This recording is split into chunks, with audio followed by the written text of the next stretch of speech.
우리가 원하지 않지만 우리 속에 거하는 죄는 우리의 육체가 즐거워하는 것을 행하게 합니다. 뭐가 행한다고요? 죄가. 우리가 하는 죄가 우리가 육체가 원하는 것을 행하게 해요. 각자 추구하는 것이 다를 뿐 인간 안에는 누구나 탐심이 있어요. 욕심이 있습니다. 절대 이 욕심의 문제와 탐심의 문제를 인간은 해결할 수가 없어요. 그 이유는 모든 인간 안에 선한 것이 없기 때문에 그렇습니다. 그리고 선한 것을 행할 능력이 없기 때문에 우리는 이 탐심과 육체의 욕심을 우리 스스로 힘으로 해결할 수가 없습니다. 그래서 오직 십자가의 사랑으로만 죄, 곧 이 탐심을 이길 수가 있습니다. 예수님을 믿고 의지하는 자에게는 성령을 선물로 주시고 그 성령께서 우리 안에 거하셔서 선한 일, 그 선한 일, 사랑을 행하는 일을 행하게 하십니다. 우리 안에는 그 선한 일을 행할 능력이 없지만 성령께서 선한 일을 행하도록 역사하시는 거죠. 그분의 능력으로. 우리는 예수님께서 죄로 죽은 우리의 몸을 대속하시기 위해 자신의 몸을 십자가에 내어 주셨음을 잘 알고 있습니다. 자, 그렇다면 왜 예수님은 자신의 생명까지 내어 주시면서 우리의 몸을 대속하신 것일까? 그 이유를 우리가 알아야겠죠. 왜 예수님이 십자가에 죽으셔야만 했는가? 왜 우리의 죄를 대속하기 위해 하나님의 아들 되신 예수님이 십자가에 죽으셔야만 했는가? 그 이유를 말씀드리겠습니다. 그것은 우리를 악한 세상에서 건져내어 죄의 문제를 해결하사 우리 속에 하나님의 권세인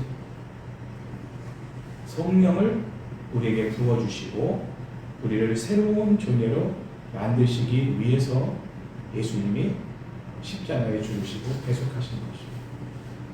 그러니까 예수님이 십자가에 대속하여 죽으신 그 사건이 없었다면 성령이 우리 안에 거하실 수가 없습니다.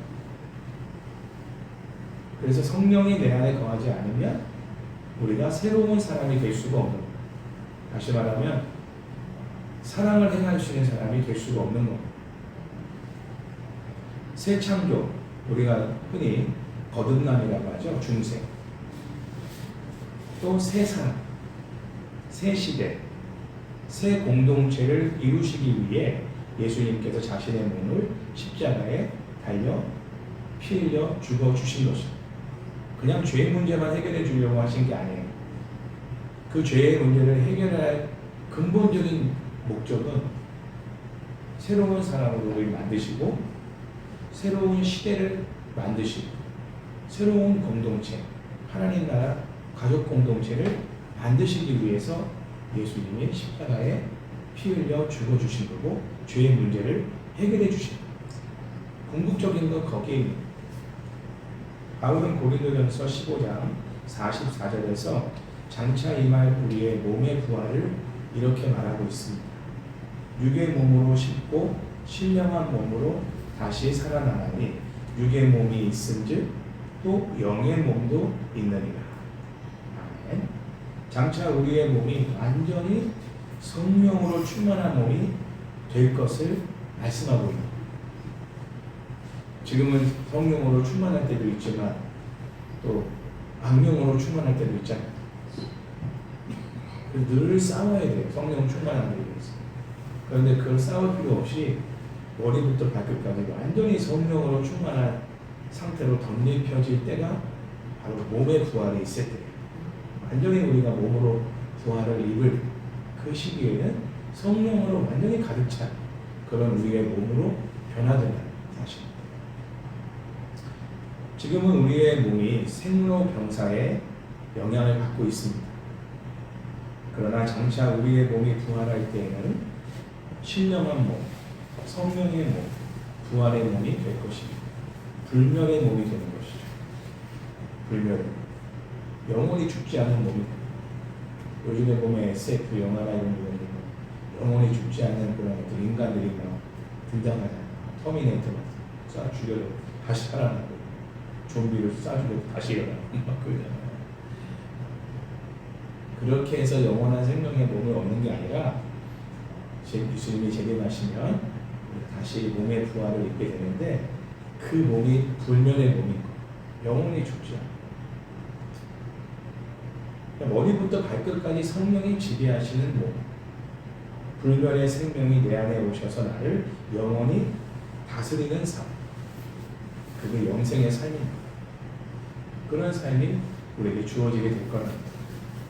성령으로 충만한 나라가 하나님 나라입니다. 하나님의 임재로 충만한 나라 가운데 우리가 거하여 살 것을 말씀하고 있는 것이죠.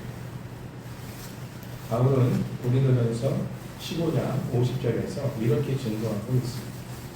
형제들아, 내가 이것을 말하노니 혈과 육은 하나님 나라를 이어받을 수 없고, 또한 썩는 것은 썩지 아니하는 것을 유혹으로 받지 못하느니라.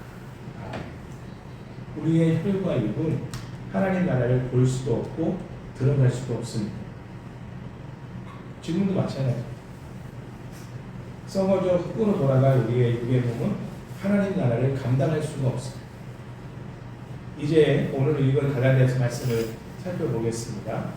갈라디아서는 크게 두 가지 주제를 다루고 있는데, 하나는 어떻게 하나님이 다스리는 하나님 나라 백성이 되는가라는 주제를 갈라디아서가 말하고 있고, 두 번째 주제는 하나님의 백성은 어떻게 살아가야 하는가, 이 두 가지를 말하고 있습니다. 갈라디아서는 축소된 로마서다 이렇게 말합니다.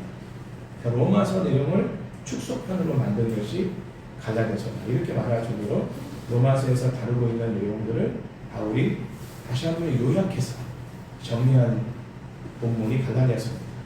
핵심 중에 핵심만 다뤄진 말씀이죠. 첫 번째 주제는 이미 잘 알려진 바가 있어요. 어떻게 하면 우리가 하나님 나라의 백성이 되는가는 잘 알려진 바가 있고, 한국교회에서도 이런 부분들은 많이 가르쳤습니다. 그런데 두 번째 주제, 그럼 하나님 백성들은 이 땅에서 어떻게 살아가야 하는가, 이 부분은 그동안 많이 강조를 하지 않고 많이 가르치지를 않았습니다. 갈라디아서의 큰 뼈대가 두 개가 있는데, 하나의 뼈대는 갈라디아서 1장 4절 말씀이에요. 제가 읽어볼게요. 그리스도께서 하나님 곧 우리 아버지의 뜻을 따라 이 악한 세대에서 우리를 건지시려고 우리 죄를 대속하기 위하여 자기 몸을 주셨으니. 자, 이게 바로 우리가 어떻게 하나님의 나라의 백성이 되는가 하는 큰 뼈대의 내용이죠. 그렇죠? 다시 한번 말씀드릴게요. 하나님의 뜻을 따라 그리스도께서 이 악한 세대에 우리를 건지시려고 하나하나 잘 묵상하셔야 돼요. 우리 죄를 대속하기 위해 자기 몸을 주셨다. 그래서 우리가 하나님 나라의, 하나님의 임재하시는 나라의 백성이 되었다는 거예요. 하나님의 전적인 은혜죠. 두 번째, 6장 15절. 우리가 아까 읽었던 말씀 그 다음에 나오는 말씀인데, 그 말씀에서 보면 할례나 무할례가 아무것도 아니로되 오직 새로 지으심을 받는 것만이 중요하니라. 자, 할례를 받느냐 할례를 안 받느냐 이 문제가 아니, 그것으로 우리가 구원을 받고 안 받고의 문제다. 지금 천주교에서는 영세를 받아야 구원을 받는다고 말합니다. 네, 바울은 분명히 말해요. 세례를 받고 안 받고의 문제로 우리가 구원을 받고 안 받고의 문제가 아니라 구원받은 증표가 세례를 받은 거예요. 구원을 안 받은 사람이 세례를 받을 수 없습니다. 그렇죠? 세례를 받았다고 구원받는 게 아니라 선 전후가 구원을 받았기에 그 증거로 우리가 세례를 받는 거예요. 그렇죠? 근데 중요한 건 뭐라고 바울이? 새 사람을 입는 것이 중요한 것이다. 거듭나는 게 중요하다는 거예요. 우리가 다시 태어나는 게 중요하다. 그렇지 않은 사람은 진정한 그리스도인이 아니다라는 거예요. 거듭나지 않아. 교회가 왔다 갔다 한다고 해서 그리스도인이 아니라는 거예요. 세례 받았다고 해서 그리스도인이 아니라는 거예요. 새로 지으심을 받아야 된다는 거예요. 이게 중요하다는 거예요. 예수님의 구속 사역은 하나님 나라와 반대인 악한 세대에서 우리를 건지시는 것입니다. 아까도 말했지만 악한 세대에서 우리를 건지시려고 우리 죄를 대속하기 위해 자기 몸을 내어주신 분이 예수님이시다. 그게 구원이에요. 그러니까 죄에서 구원받는 것만이 아니고 하나님의 진노에서만 구원받는 게 아니라 이 악한 세대에서 우리를 건져주시는 것. 그래서 하나님 나라로 옮겨지는 주소지가 세상 나라에 주소지를 두고 있던 사람을 하나님 나라로 주소지로 옮겨지는 거예요. 그래서 완전히 새로운 곳에서 우리가 생활을 하는 거예요. 이 바른 세상에 우리가 디디고 살고 있지만 우리의 정신과 우리의 생각과 우리의 말과 행동과 우리의 삶은 하나님 나라의 백성으로 살아가는 거예요. 이 땅에서. 그거는 새로 지음받지 않으면 불가능한 거예요. 두 국적을 갖고 사는 거예요. 이중 국적. 그러나 우선순위가 어느 나라의 국적에 우선순위가 있냐면 하나님 나라의 국적에 우선순위를 두기 때문에 세상의 어떤 법이 하나님 나라의 법보다 앞설 수가 없는 거예요. 세상의 법이 하나님의 법을 대적한다면 하나님 나라의 백성들은 세상 법을 어기고 하나님 나라의 법을 따라가는 거예요. 그 로마 시대로 말하면 황제 숭배를 거부하는 것, 그 나라의 법을 어기는 거 아닙니까? 그러나 하나님 나라의 백성은 하나님 나라의 법을 따라 사는 게 우선이기 때문에 로마의 법을 어기면서까지도 하나님 나라의 법을 따르기 때문에 황제 숭배를 거부하게 된 거죠. 그래서 어떻게 됐어요? 감옥에 들어가고 순교당하는 거예요. 그렇게 살 수 있는 사람은 거듭난 사람만 가능합니다. 거듭나지 않은 사람은 전부 다 배도합니다. 결국 하나님을 법을 어기고 세상 법을 따르게 되잖아요. 타협을 한다는 거죠. 그래서 아는 거예요. 이 사람이 진짜 거듭난 사람인지 아닌지는 결정적인 순간에 어느 나라의 법을 따르는 거예요. 세상 법을 따르느냐 하나님 나라의 법을 따르느냐. 이걸 보면 이 사람이 진짜 그리스도인지 아닌지를 알 수 있는 거기 때문에 여러분도 그런 걸 신중하게 여러분이 살펴볼 수, 내 자신도 살펴보고 만나 교제하는 사람도 살펴봐야 돼요. 자, 그래서 구원에서 가장 중요한 건 뭐냐? 새로 지음을 받는 거라는 거죠. 죄에서 자유와 사함받는 것만이 다가 아니에요. 그거는 1차적인 거예요. 근본적으로 구원을 우리가 받아야 한다. 우리는 구원받아야 됩니다. 구원받으십시오. 이 말은 새로 지음을 받아야 합니다. 거듭나야 합니다. 이런 뜻입니다. 그래서 그렇다면 예수님을 믿는 자 안에서 새로운 창조를 일으키는 실체는 뭘까요? 에스겔 36장 26절과 27절을 보면 잘 알 수가 있습니다. 제가 읽어볼게요. 또 새 영을 너희 속에 두고 새 마음을 너희에게 주되 너희 육신에서 굳은 마음을 제거하고 부드러운 마음을 줄 것이며 또 내 영을 너희 속에 두어 너희로 내 율례를 행하게 하리 너희가 내 규례를 지켜 행할지라. 자, 우리를 거듭나게 하는 실체는 성령이십니다. 내 영, 그리고 새 영, 성령을 말하는 거대한 하나님의 능력, 그것이 바로 성령인데 그 성령이 우리 속에 들어오십니다. 눈에 보이지 않는 그 성령이 그 무한한 하나님의 능력이 우리 안에 들어오십니다. 그럴 때만 우리가 새로워질 수가 있어요. 우리가 뭐 명상을 하고 돌을 닦고 수행을 한다고 거듭날 수 있는 게 아니에요. 모든 인간의 종교는 사탄이 지배하고 있는데 사탄이 하는 똑같은 메시지는 뭐냐면 종교는 다르더라고요. 힌두교, 뭐 회교도, 뭐 불교도 다 종교는 달라도 사탄이 지배하는 모든 종교의 공통적인 특징은 뭐냐면 너희 스스로의 노력과 힘으로 얼마든지 새로운 사람이 될 수 있다는 거예요. 이게 인본주의에서도 말하는 바입니다. 자기 개발. 너 스스로가 얼마든지 너가 새로운 사람이 될 수 있다다. 근데 성경은 너희는 그렇게 할 수가 없다라고 말해요. 무한한 하나님의 능력이 내 안에 들어올 때만 그 성령의 능력으로 새롭게 될 수 있고 새로운 사람들이 모여있는 공동체가 바로 새로운 공동체, 하나님 나라 공동체, 그런 곳이 교회 공동체가 되는 거예요. 세상 사람들이 볼 때는 전혀 이해가 안 되는 사람들의 집단이에요. 그게 정상인 거예요. 근데 교회나 세상이나 별 다를 바가 없어서 세상 사람들이 교회 안에서도 우리가 회사에서 이렇게 사람들하고 교제하는 거나 성도들하고 교제하는 거나 별 다를 게 없네? 이거는 굉장히 수치스러운 일인 거예요. 굉장한 충격과 다름을 발견할 수 있어요. 왜? 근본적으로 다르니까. 가치가. 그 지배받는 어떠한 법이 다르니까. 나를 통제하는 게 다르니까 저 사람들이 우리를 볼 때는 이상한 사람처럼 봐야 정상인 거였거든요. 예전에 우리 믿음의 성도들은 세상 사람들이 우리를 이상하게 봤습니다. 그래서 흔히 우리를 가리켜 예수쟁이라고 했습니다. 요즘은 예수쟁이라는 말을 들을 만한 그리스도인들이 별로 없습니다. 예수에 미친 사람의 뜻이에요. 예수쟁이라는 예수에 미친 사람. 요즘에 크리스찬들에게 예수쟁이라는 말을 듣기 어렵습니다. 오히려 우리 때는 예수쟁이라는 말을 들을 수 있는 때가 있었어요. 욕이지만 우리에게는 그게 영광인 거죠.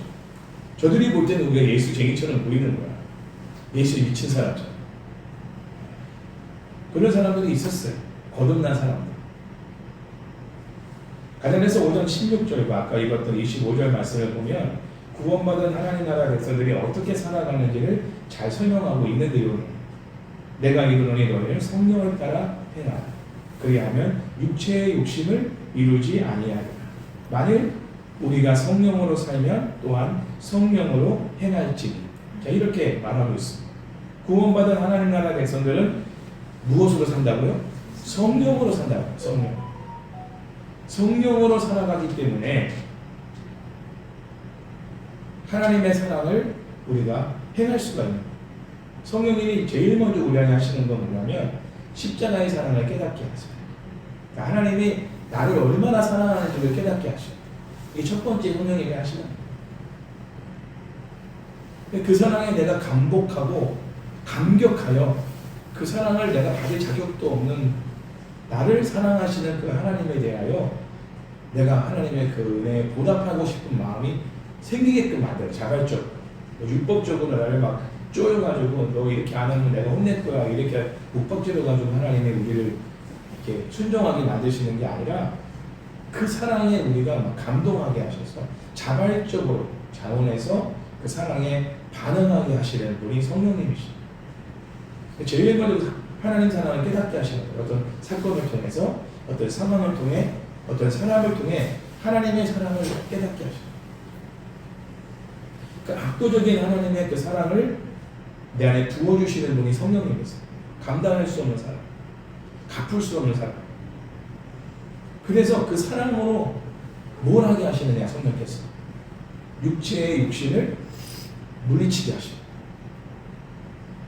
내가 원하는 거를 내 스스로 안 하게 하셔요.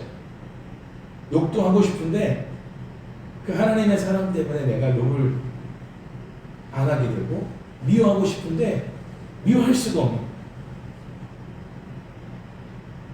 죽도록 정말 때려주고 싶은데 그럴 수가 없는, 용서하기 싫은데 용서를 하게 되는 그 사랑 때문에, 그 하나님 사랑에 대한 부분 때문에 성령님이 그 사랑을, 하나님 너를 사랑하시잖아. 너도 그렇게 사랑하셨잖아. 그러니까 너도 그렇게 사랑할 수 있기를 바래. 사랑해 이게 아니라 사랑하길 바래. 이러면서 사랑하게 만드십니다. 이끌어 가셔. 자발적으로 질질 끄고 가서 이게 하게 만드시는 분이 아니라 감동으로 이끌어 가셔. 그래서 결국은 즐거운 마음과 즐겨 순종하는 마음으로 사랑을 행하게 하시는 분이 성령입니다. 그렇다면 사도 바울은 율법, 그 말씀에 순종하라는 말을 하지 않고 왜 성령을 따라 행하라고 말하고 있을까요? 율법, 말씀에 순종하는 게 얼마나 중요합니까? 너무 중요한 일이죠. 당연히 중요한 일이죠. 근데 왜 가다데서는 그 말을 한마디도 안 하고 있을까요? 성령을 따라 행하라는 말만 하지 말씀에 순종하라 이 말을 바울이 안 하고 있어요. 근본적인 이유가 뭐냐면 에레미야 17장 9절 말씀 보면 이해가 될 겁니다. 제가 읽어볼게요. 만물보다 거짓되고 심히 부패한 것은 마음이라 누가 등이 이를 알리오마다. 아무도 모른다. 그러니까 인간의 마음이 부패돼서 말씀을 따라 살 수가 없다는 거예요. 그러니까 말씀 따라 살아라 말해봤자 못 살아. 근데 어떻게 하면 살 수 있느냐? 성령을 따라 살면 말씀을 따라 살 수 있게 되는 거예요. 그게 우선인 거예요. 로마서 7장 5절과 8절에서도 바울은 이렇게 말합니다. 우리가 육신에 있을 때는 율법으로 말미암는 죄의 정욕이 우리 지체 중에 역사하여 우리로 사망을 위하여 열매를 맺게 하였더라. 그러나 죄가 기회를 타서 계명으로 말미암아 내 속에서 온갖 탐심을 이루었나니 이는 율법이 없으면 죄가 죽은 것이니라. 아멘. 자, 여기서 알 수 있듯이 죄, 곧 탐욕이 우리를 지배하고 있기 때문에 우리는 순종할 수가 없다는 거예요. 그래서 우리는 하나님뿐만 아니라 사람들을 진정 사랑할 수가 없는 거예요. 죄는 청개구리처럼 하지만 하는 것은 다 하게 하고 하라는 것은 안 하게 만듭니다. 이게 내 속에서 죄가 하고 있는 거예요. 탐심이 하고 있는 거예요. 욕심이 하고 있는 거예요. 죄는 사탄입니다. 지금도 사탄은 말씀을 가지고 우리를 미혹하고 하나님을 대적하게 만들고 있어요. 그러므로 우리는 더 이상 사탄에게, 죄에게 속아서는 안 됩니다. 죄가 요구하는 것은 달콤하죠. 그러나 죄의 미혹대에 넘어가면 우리는 사망의 열매를 맺게 됩니다. 죄의 삭선 사망. 이 말이 뭐예요? 죄를 위해서 열심히 충성해서 일했는데 월급을 주는 게 사망이라는 거예요. 얼마나 억울하고 부통 터집니까? 뼈 빠지게 죄를 위해서 내가 일평생을 헌신하고 살았는데 나중에 딱 자 월급이다 하고 주는 게 사망을 주는 거야. 철저히 이용하고 철저히 우리를 사망으로 이끌어가는 게 죄. 우리 안에 있는 욕심, 탐심. 욕심이 잉태한 즉 죄를 낳고 죄가 장성한 즉 사망을 낳는다. 그렇죠? 죄의 삭은 사망. 자, 그럼 왜 바울은 성령을 따라 행하라고 말했을까요? 바로 내 속에 죄가 있기 때문이죠. 로마서 7장 17절과 20절 말씀을 제가 읽어볼게요. 이제는 그것을 행하는 자가 내가 아니요 내 속에 거하는 죄니라. 만일 내가 원하지 아니하는 그것을 하면 이를 행하는 자는 내가 아니요 내 속에 거하는 죄니라. 내가 원하지 않는 것을 하고 있다. 그건 내가 하는 게 아니라 내 안에 죄가 하고 있다. 내가 분명 하나님이 원하시는 게 뭔지 알아. 그런데 그거를 내가 알면서도 안 해. 누가 하는 거냐? 내 안에 있는 죄가 하고 있는 거야. 그 죄와 우리가 싸워야 됩니다. 그 죄의 요구에 따라 순종하다 가다 보면 나중에 뭔 삭을 준다고요? 사망이라는 삭을 줍니다. 그러니까 죄는 나를 위해서 하는 것처럼 말하지만 나에게 자유를 주려고 하는 것처럼 말하지만 결국은 사망을 주려고 이끌어가는 거거든요. 그런데 달콤한 유혹에 우리가 넘어가면 결국 우리는 사망 가운데 거하는 거예요. 그래서 그걸 분별하고 죄의 달콤한 유혹에도 예수의 이름으로 물리치고 대적하여 성령을 의지함으로 우리가 하나님 뜻을 따라야 됩니다. 순종. 싫지만. 근데 그걸 싫게 하는 것도 내가 안 해요. 내 속에 있는 죄가 싫어하는 거예요. 죄가 미워하는 거예요. 죄가 거부하는 거지 내가 거부하는 게 아니야. 그걸 분별할 수 있어야 돼. 내 안에서 자꾸 그건 뭔가 거부하고자 하는 마음이 생긴다면 내 안에 죄가 지금 역사하고 있구나는 걸 발견하고 그거 싸워야 돼. 금식하고 싸워야 돼. 예수님을 믿으면 성령의 인도를 받는 게 자동적으로 될까요? 그렇지 않습니다. 심각한 반대 세력이 있기 때문이죠. 바로 내 속에 있는 죄, 사탄이죠. 그래서 우리는 끊임없이 죄, 사탄과 사탄이 거하는 거처, 우리의 육체와 싸워야 됩니다. 왜 그래야만 될까? 죄, 사탄, 육체 곧 한 세트인데 그 육체는 우리의 죽을 몸, 우리의 거짓 자아를 말합니다. 우리 안에 이러한 죄나 사탄과 어떤 육체의 세력이 완전히 제거된 거 아니에요. 아직은 이 땅에 사는 동안에 아직도 내 안에서 역사하고 있단 말이에요. 여전히 우리를 공격하고 있어요. 지금. 그래서 우리는 죽을 때까지 죄와 사탄과 육체와 싸워야 된다. 그래야 성령의 인도를 받을 수 있고 하나님의 은혜 가운데 살 수가 있는 것입니다. 싸움을 포기하면 하나님의 은혜 가운데 우리가 살 수가 없어요. 교회만 왔다 갔다 한다고 우리가 은혜를 입고 사는 게 아니에요. 날마다 싸워야 돼요. 무엇과? 내 안에 있는 죄, 사탄, 그리고 그 죄와 사탄이 거하고 있는 거처인 우리의 육체와 싸워 이겨야만 성령의 인도를 받고 그리고 우리가 하나님의 은혜를 덧입을 수가 있다. 율법의 완성은 곧 성령, 사랑을 행하는 삶의 결과로 주어지는 것이죠. 성령의 강력한 능력이 내 안에 임하게 되면 성령님께서 내 안에 있는 죄, 사탄과 육체의 욕심과 싸우게 하십니다. 그것도 싸우게 하시는 분이 성령님이세요. 기도하게 하시는 분도 성령님이십니다. 말씀을 보게 하시고 묵상하게 하시고 그 말씀을 붙들고 살아가게 하시는 분이 성령이에요. 그리고 미운 사람도 내 용서하고 사랑하게 하시는 분이 성령이에요. 성령이 아니면 나는 그렇게 살 수가 없는 내 의지로는 불가능합니다. 이걸 인정해요. 육체는 헬라어로 사르크스라고 하는데 사르크스라는 것은 사탄이 역사하는 장소를 말합니다. 그러니까 우리 육체는 사탄이 역사하는 거처예요. 다시 한번 육체를 좀 분석해 보면 우리의 살, 그렇죠? 살. 그리고 우리 몸 자체, 육체를 말하죠. 그리고 연약한 인간, 성령에 대적하는 인간, 하나님의 주권에 도전하는 인간, 그리고 반역자, 옛사람, 거짓자, 하나님 노릇하는 나, 지극히 이기적이고 자기중심적인 인간, 죄의 지배 아래 사는 인간. 자, 이걸 통틀어서 육체라고 합니다. 죄고 이 사탄의 지배를 받고 사는 육체는 어떤 그 결과가 오냐면 죄의 지배를 받는 사람들의 그 모습을 보면 첫 번째 두려움, 그리고 자기 보호, 그리고 강한 소유욕, 탐욕, 그렇죠? 남을 조종하고 이용해 먹으려는, 여러분 친구들 중에도 나를 이용해 먹으려는 사람들이 있을 수 있잖아요. 그게 사탄이 지배하고 있는 사람들이 그렇게 하는 거예요.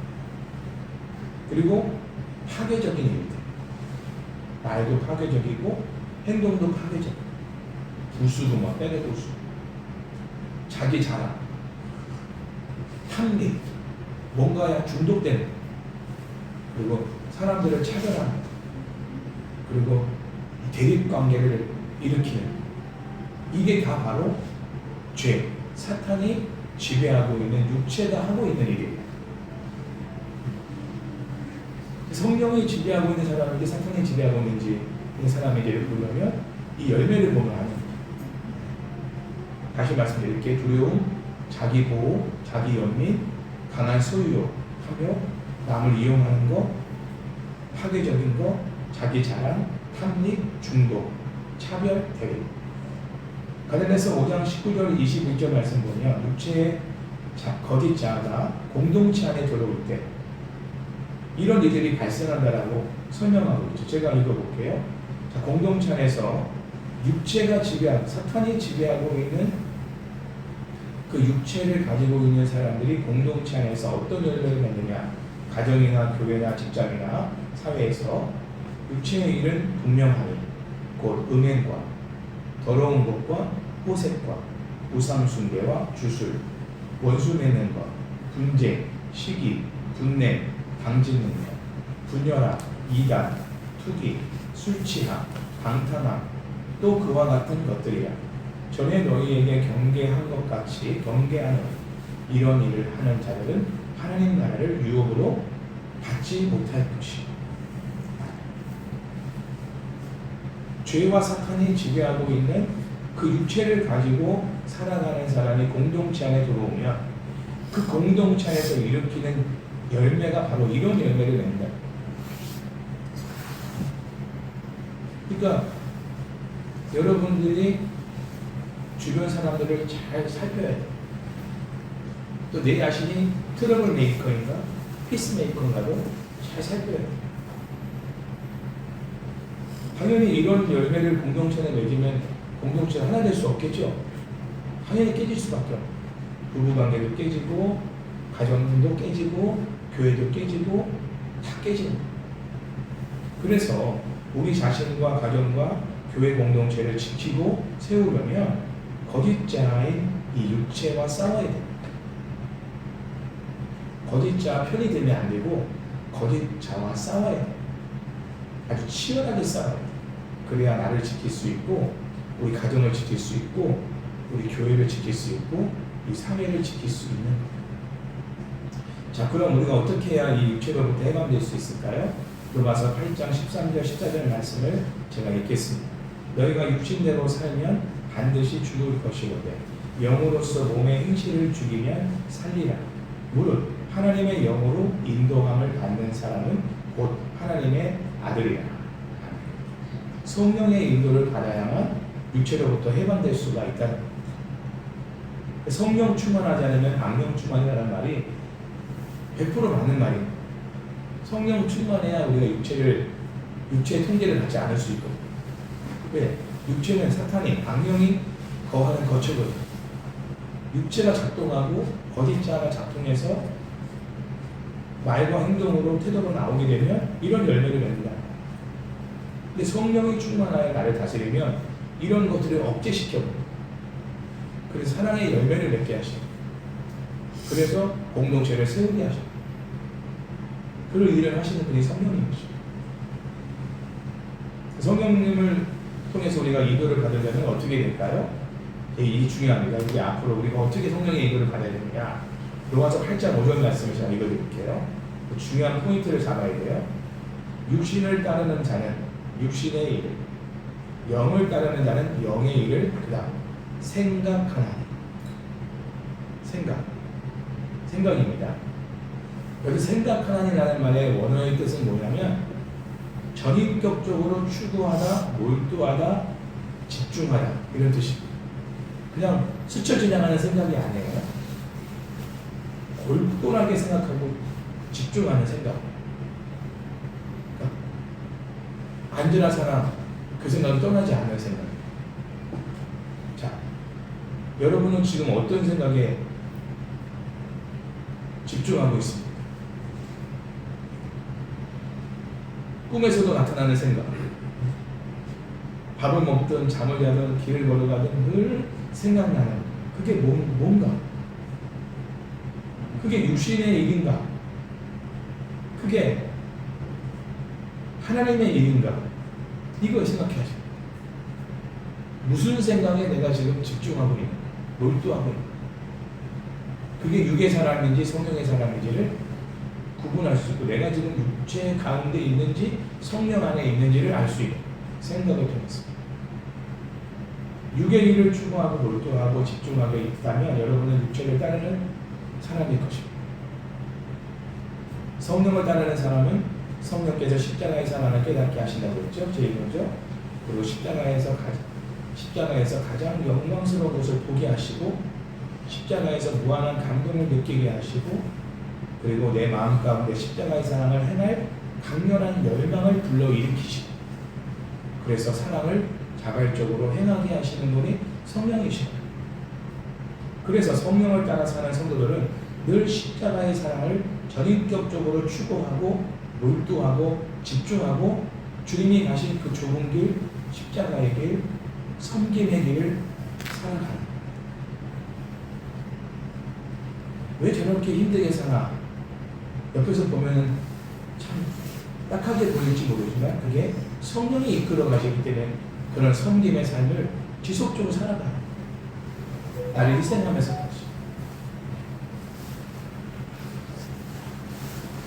그 성령의 열매는 뭐예요?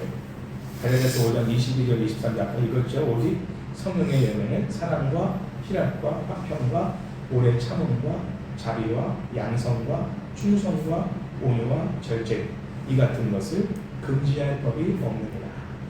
자, 성령의 열매는 한마디로 말하면 사랑의 열매입니다. 하나님의 성품이죠. 성령을 따라 살게 되면 그러면 결국 무엇이 드러날까요? 공동체 안에 하나님의 성품이 드러나. 여러분 가정 안에 여러분의 모습에서 하나님의 성품이 드러나고 있는 그런 사람은 지금 성령을 따라 행하는 사람이거든요. 성령의 생각을 따르고 거기에 몰두하고 집중하고 있는 거예요. 반대로 육체의 어떤 죄악된 어떤 그런 육신적인 성품이 드러나고 있다면 내가 그 육체의 가운데 행하고 있다는 증거죠. 그러니까 계속 싸움이 일어나고 다툼이 일어나고 하나됨이 일어나지 않아요.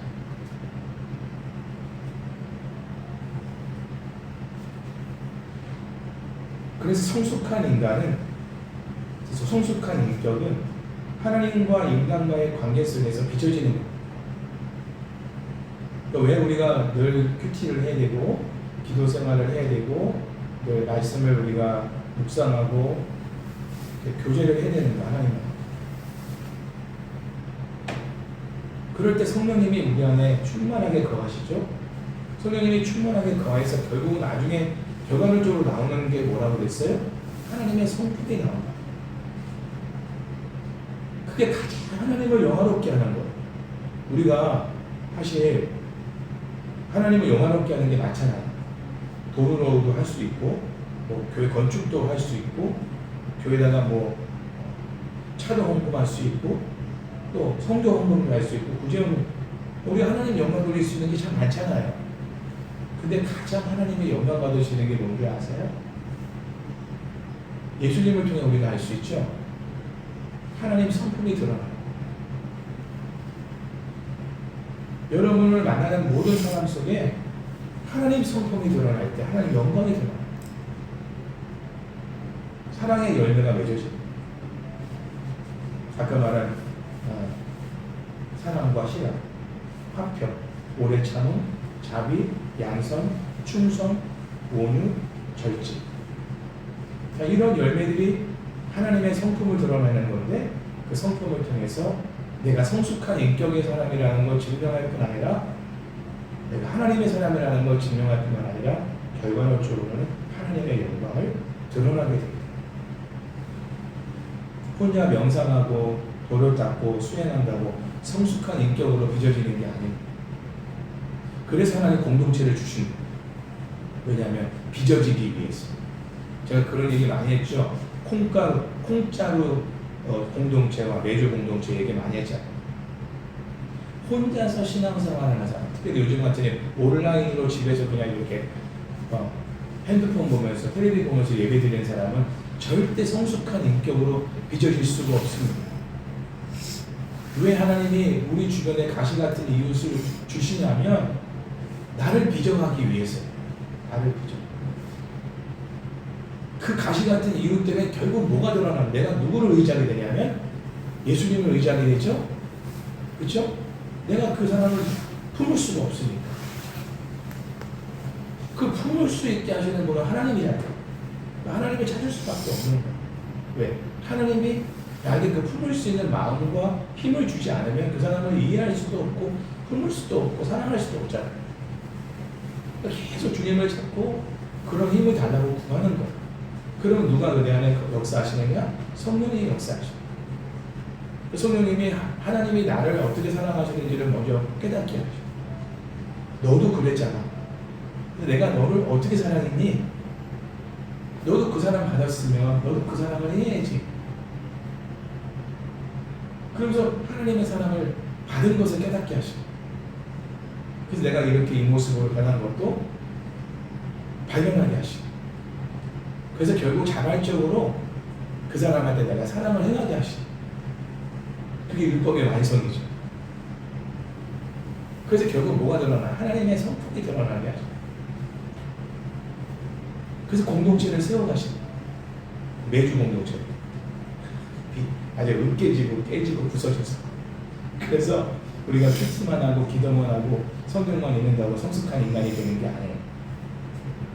개인 경건 신앙만 갖는다고 해서 절대 우리는 하나님의 성품을 드러내는 성숙한 인격체가 될 수 없습니다. 어떻게 돼요? 공동체 안에서 녹아져야 돼요.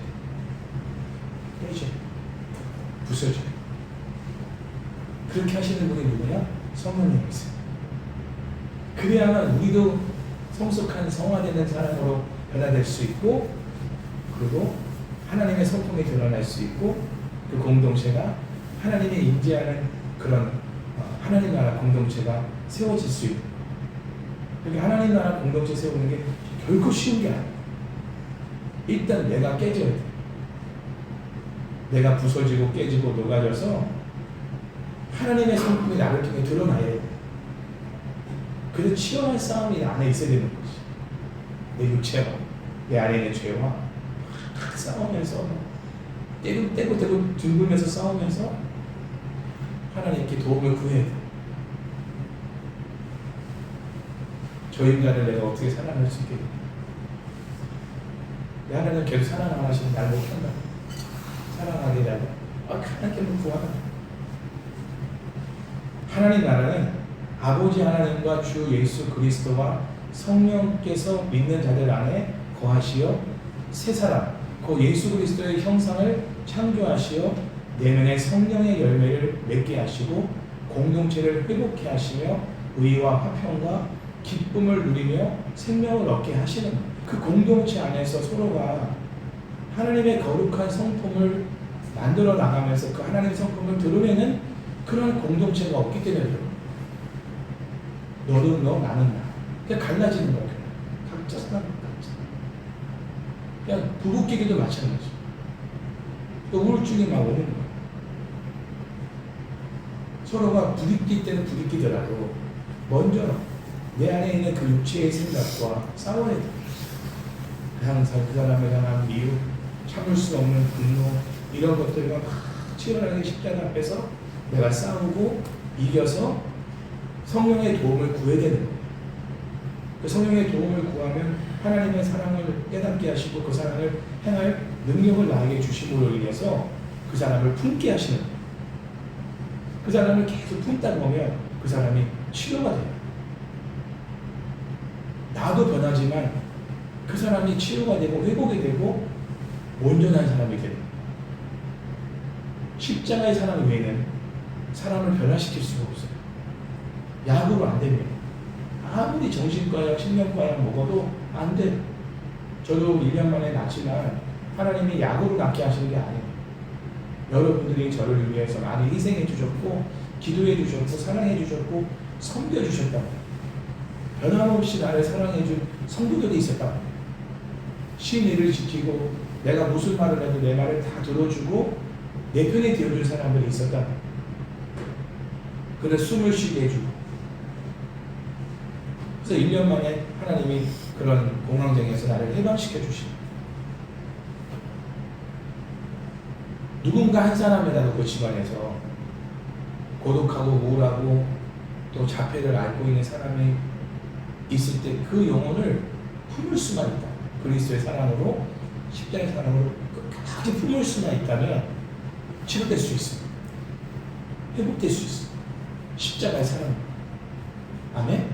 그래서 포기하지 않는 기도, 포기하지 않는 사랑, 포기하지 않는 그를 향한 섬김, 이거를 내가 할 수만 있다는 성령 안에서 반드시 우리 집안에 또 우리 교회 공동체 안에 또 우리 사회 안에 그런 병들고 고독하고 또 혼자 고립되어 있는 그런 사람들을 회복하고 치유할 수가 있어.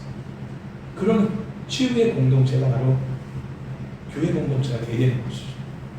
그래서 먼저 교회 안에서 그런 으깨짐과 깨짐을 통해 우리가 먼저 새로운 사람으로 세워지는 과정이 우선적으로 필요한 거예요. 그래서 우리가 새로워지고 그리고 우리를 통해 다른 사람을 새롭게 하는 이런 이제 교회의 역할을 해야 한다는 것이죠. 마지막 말씀을 정리하겠습니다. 성령을 통해서 새 시대, 새 창조를 드러내며 살기를 원하시는 분이 하나님이십니다. 이것이 바로 고난과 핍박 중에도 두 증인의 사명을 감당하는 우리의 사명입니다. 한가족교회 설립 2주년을 맞아서 우리 자신과 가정과 한가족교회 또 우리가 섬길 지역과 우리에게 맡겨주신 영혼들을 하나님 나라, 곧 하나님의 통치를 보여주고 하나님의 통치를 드러내는 그 증인의 삶을 살기 위해서 우리는 어떻게 될까요? 성령을 따라 행해야 합니다. 이게 근본적인 거. 성령을 따라 행하려면 먼저 내 육체와 싸우셔야 돼요. 내가 원하는 것과 싸우셔야 돼요. 그리고 하나님이 원하시는 것을 따라 살도록 성령님께 도움을 구하시고,